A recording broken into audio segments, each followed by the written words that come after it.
everybody. My name is Reagan Roy, and I am joined today by Grayson Singleton, the host of Locked On SMU. Grayson, thank you so much for hopping on this call with me today to chat. How are you? I'm good. How are y'all doing? Appreciate y'all having me.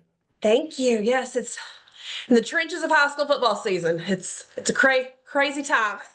Love it, The don't we? biggest, it's the most wonderful time of the year in Texas. Absolutely. Okay, we know that the Dallas area is going to be hosting the biggest matchup in Texas, if not the biggest matchup in the nation, with DeSoto and Duncanville on Friday night. But what I kind of wanted to pick your brain about and talk with you about are some of those star players who are going to be suiting up. Last year we had 34 Division I prospects playing that game last year, and so Yep. I don't think there's going to be any we're not going to have a short end of talent out there on the field Friday night. Just kind of want to talk about who these guys are and what makes them, these standout, unique athletes that they are. Yeah, So, absolutely. first person I kind of want to jump in on is the one that, when I first learned about him, probably gave me the most, oh my gosh, and that's Ethan Boobie Feaster. He is electric and he is young, which also was probably the biggest shock to me. But what stands out to you most about him whenever you watch his tape?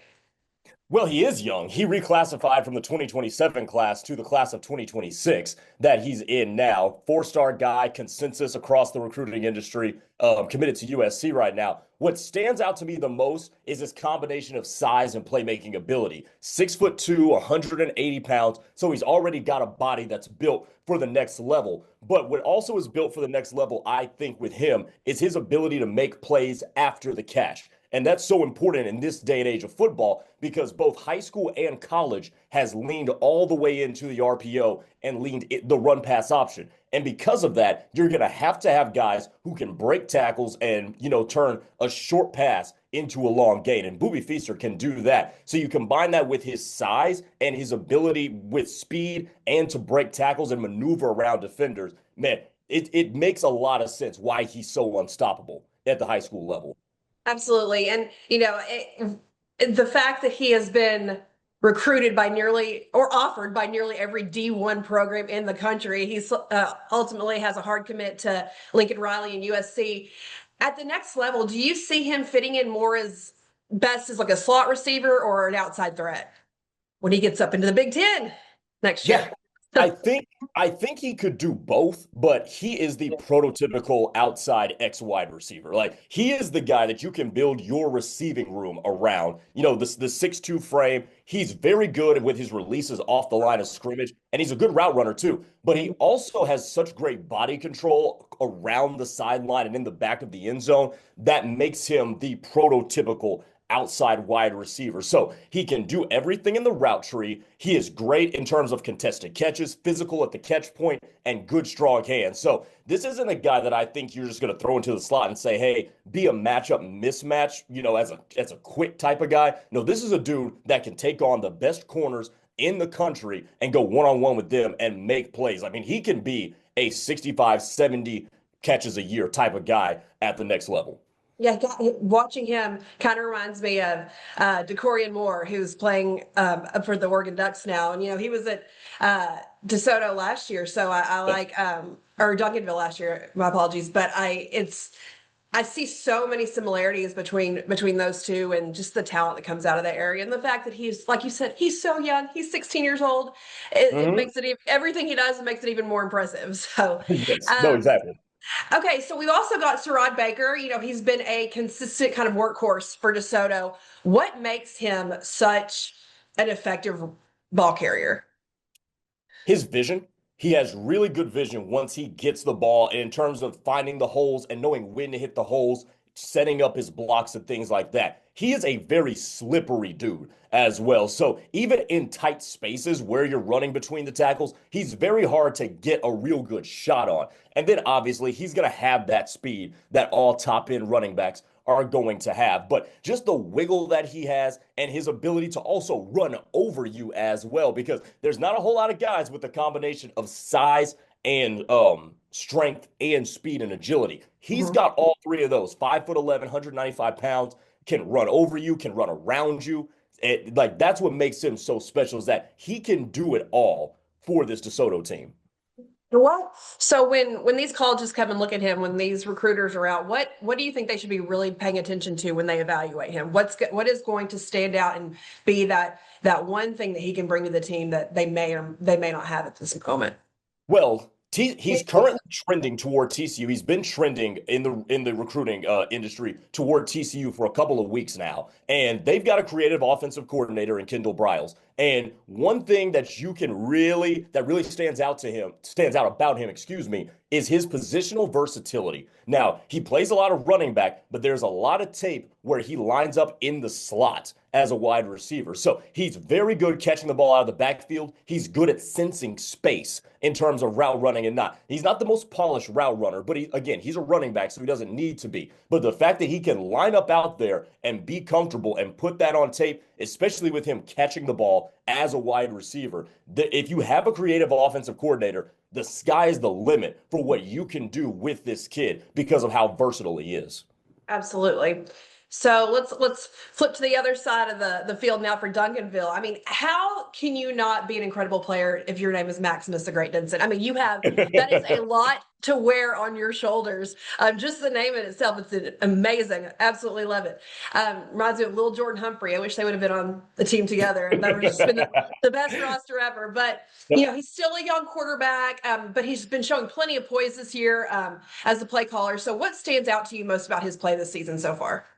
How quickly he processes information and makes quick, good decisions with the football. And you'll see this a lot on tape. And again, you need a quarterback that can do that in the modern age of the RPO heavy offenses that both high school and college run. You got to be able to make those reads quick and distribute the ball at just even quicker. And he's got a quick release. He's very accurate throwing the ball, whether it's inside the numbers or toward the boundary. He very rarely misses his spot. So when you see a guy that young who can process information that fast and then make the requisite decision even faster, that's going to be something that catches the eye of college scouts. Is he up there in the rankings, in the top rankings, top echelon of the 2027 quarterbacks in Texas? No, he's not there yet. He's still got some polishing as a passer that needs to get done. But in terms of upstairs, which is a big part of playing the position of quarterback, he's got that down.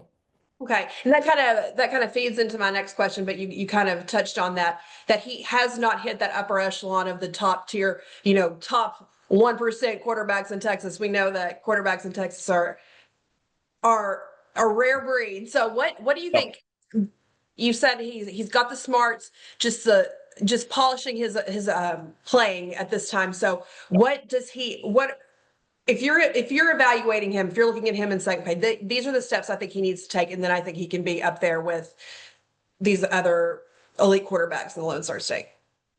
Yeah, well, those other elite quarterbacks in the 2027 class, you're talking about Westwood Palestine High School's Kavian Bryant, Flower Mound Marcus's Colton Nussmeier, who's committed to LSU or trending toward LSU right now. What you're looking at those guys there's an electricity about them that takes their teams over the top. And I don't think Maximus Denson has hit that quite yet. Now, is he athletic? Yes, he is. I think he needs to do a little bit more with the athleticism. And again, there's some mechanical things that need to be polished out in terms of him as a thrower of the football. But he's got the raw talent. He has the raw physical traits at 6'2", 190 pounds, I think is what he's at right now. Strong kid also, too. So he's got the physical makeup and the requisite tools to be that quarterback. There's some mechanical things that need to be ironed out, and I would like to see him use his athleticism as a playmaker a little bit more. Absolutely. And, there's going to be so many eyes on this game on Friday night, not just in Texas, but across the nation. People wanting to know, how is Feaster going to do when he goes to LA next year? People from across the country are going to be watching this game because it's just got so much appeal to people who just love college football, love high school football. So what do you think these three players can do on Friday night to really stand out and separate themselves from the masses? Honestly, in our social media driven world these days, it's just make plays. Like just be yourself and make plays. For Boobie Feaster, he's going to be a tough cover no matter who goes up against him on the Duncanville Panthers side. He's going to be a guy who can win those jump balls. He's going to catch some passes in space and make plays in the open space. If you are if you're the DeSoto running back, excuse me, just continue to wear down that Duncanville defense and hopefully during the game as the game wanes and attrition starts to kick in, you can be a guy who gets stronger as the game goes on and make your presence known there, because Duncanville, known for really good front sevens, front sixes, whatever it happens to be. If you can make your mark on that, that's going to be something that stands out in the national world. And if you're Maximus Denson, man, just continue to distribute the football, do what you do best, make good decisions, because I'll tell you one thing. Coaches at the college level love a quarterback that can process and make good decisions. So if he can continue to do that, that will continue to catch the eyes of more and more prominent people. Amazing. Well, thank you so much for joining us today. I'm so excited to watch this game. I will be in Alaska, but I will be watching it, streaming it from Alaska on WFAA Plus. So it was great to have you on, and hope we get to talk to you soon again. Appreciate y'all. Absolutely. Will do. Anytime. All right. Make sure you guys don't miss our Texas high school football game of the week, the DeSoto Eagles and the Duncanville Panthers. Pre-game coverage will start at 6:50 p.m. So download our app on your smart TV and stream it live for free.